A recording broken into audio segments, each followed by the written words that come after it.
making sure nti tufuna ki tufuna gontu bamusasula ne tufuna empapula zibazisayininge mangu agende okufuluma okwo kukulu sajja bayinza okwejirira mu ssebo nga batawanya mu misango egyo olumu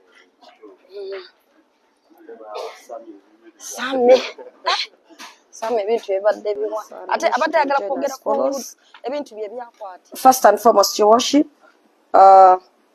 we pray that the objections that are raised by the state are disregarded by this honorable court, because the issue of age is not anywhere placed under the law. Naye bulijjo gye baali basinga okwagala beiro tugifunye emisango gino bwe tutyo bwe tubeera. Your worship, what I'm saying is that it is not a prerequisite under the 1995 Constitution for grant or refusal of bail. And your worship, what is supposed to be considered is that the sureties, especially 1 and 3, as he has objected, are relatives to the accused person first. The first surety is a mother, and the third is the uncle. And these are persons that can exercise control over the accused person, being his parents and guardians, your worship. In your worship, the grounds for determining...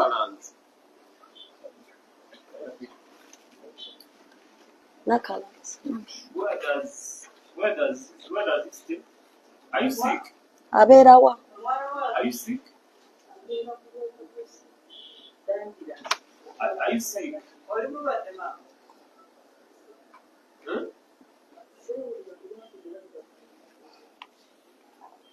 Where does it stay?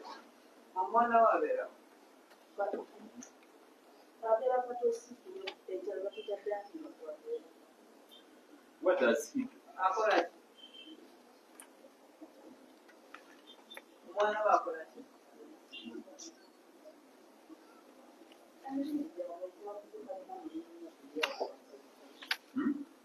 How does he survive? Moreke.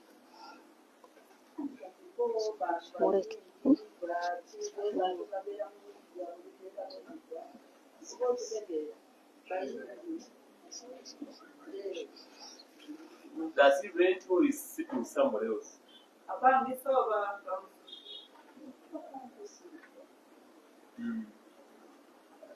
You know his home?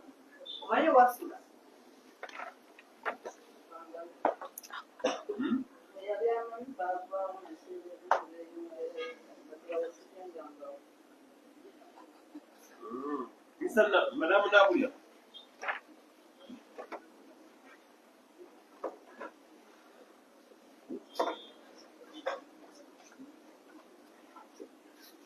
You know where he stays? Oui, exactly. You know the home? Mzee Kakuma. Other beef is home.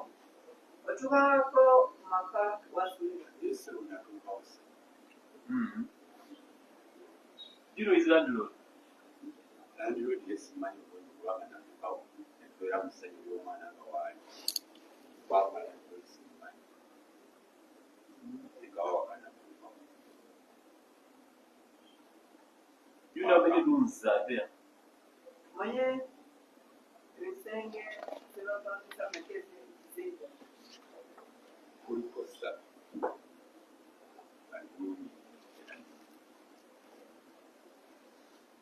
Is council money? Yes, your worship. So the grounds for suitability over surety, your worship, are clearly laid out under guideline 15. And your worship, to which the sureties have substantiated, they have given their age, their work and areas of residence. No character and antecedents of the sureties have been given by state to show that they are not suitable. So, and they have clearly given their relationship to the accused. So, having complied with guideline 15, Your Worship, of the constitutional guidelines, we pray that court finds this surety substantial. But also, Your Worship, the state has clearly not given this court any grounds upon which the applicant can be denied bail. For example, he has not told court whether there are any pending charges against the accused or whether he's a previous convict. Those facts have not been given. He simply alluded to the age of the sureties.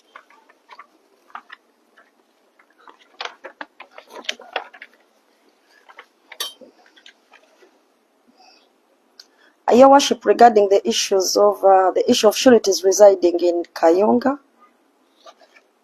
Your Worship, the law is very clear.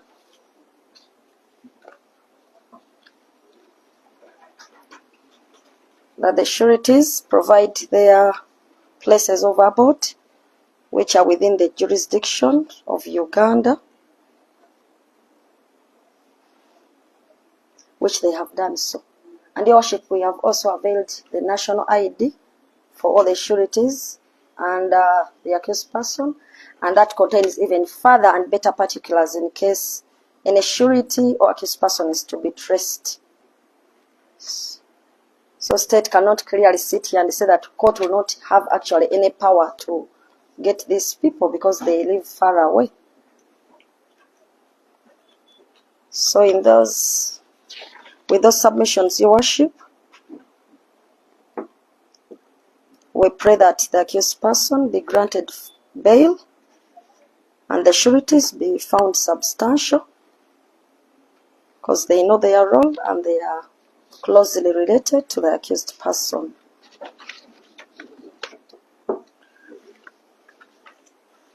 Regarding the retention of the passport, Your Worship, it is now a common occurrence and it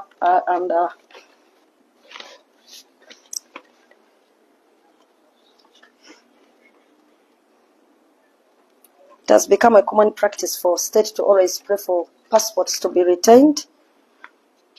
But Your Worship, we pray that that order is not considered because the national ID for the accused person has been submitted in this court with all his full particulars. And Your Worship, the issue of retention of his passport should not be used to punish him that he cannot even go anywhere because he has a court matter. The issue is not retaining his passport, but the fact that he will abide by bail terms and report to court as and when he's needed. And Your Worship, we invite court to take notice of the fact that we've seen some people here getting bail and their passports retained and they just run away. We have a case of Kakwenza. So we wonder, so the issue of retention of a passport, Your Worship, is not a matter that cannot cure the issue of someone. It is just when a person is respecting the court and says, I'm going to abide. So that should not be used as a scapegoat. Should not be used as a punishment that he cannot travel or that he cannot do his work. And Your Worship, as we are aware, he's engaged in a lot of activities. As you know, Uganda, employment became a problem, so everyone is trying here and there. He deals with artists. Sometimes he does comical skits. He has associates who are outside Uganda and in Uganda, so he needs his passport to survive, as well as reporting to court. So we vehemently object to the issue of retaining his passport. We just pray that court sets guidelines for him to return to court, since we have already submitted everything regarding his residence and the national ID. We so pray, Your Worship.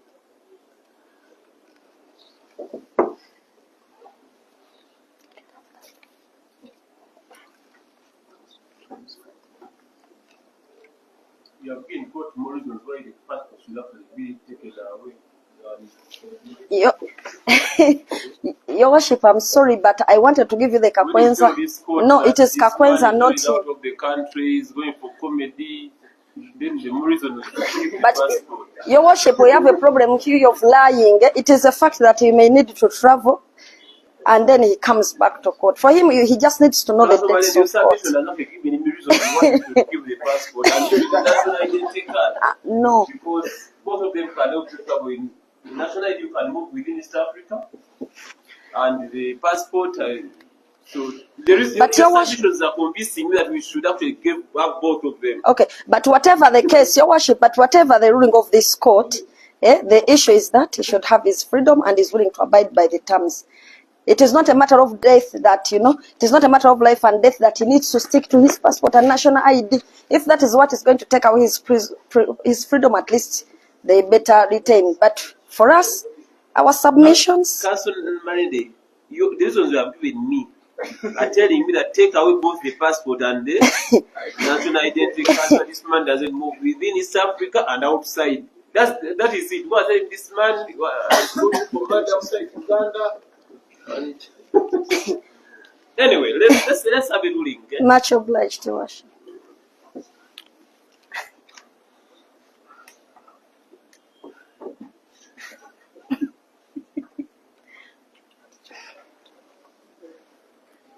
No, it's okay. But it's add what?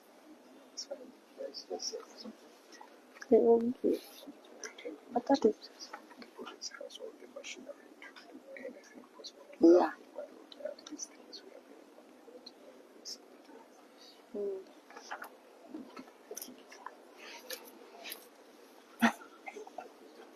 But he has to move, whether they like it or not. He has to work. Will he just sit there? He has to work for his passport.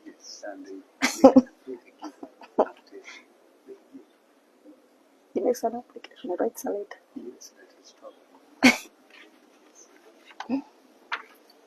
That this person is trying with an offense. It is going for this court. Okay. He has presented 3 sureties. One age 17 years. It seems that he's of advanced age under paragraph 15 of the bail guidelines. However, given his relationship with the accused person as an uncle, this court finds him substantial. The court also finds the other 2 sureties substantial as they relate to the accused persons. I therefore just the accused person bail on the following conditions. 1 is to pay cash bail of 500,000. Each of the sureties shall execute a bond of 2 million, not cash. Accused to deposit both his national identity card and passport in court. He can always write to court and collect them as and when he needs them. Okay. This situation doesn't move outside jurisdiction both in East Africa and beyond East Africa, as stated by Council Marinde. The country does not leave the country without the leave of this court. It starts court on the 5th of September at 9 o'clock. Much obliged to worship. Worship, he has something to say. We should give him. There's nothing to say after that, Council Marinde. You and me, no. 2 lawyers and you want to be hijacked by a litigant. Let's have another fight. Let's see what you.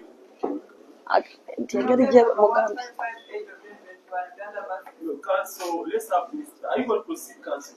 I don't know.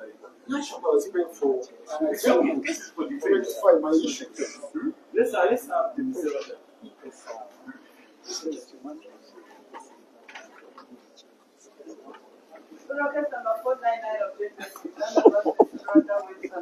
Has proceeded, but he has important issue because his things are being retained at recipients.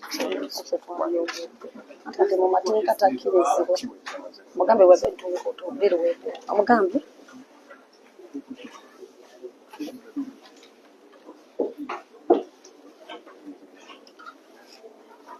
Graba mazo jero linga watasoba jidda.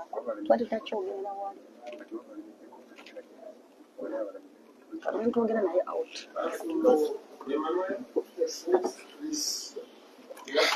Passport national. What do you know what you want?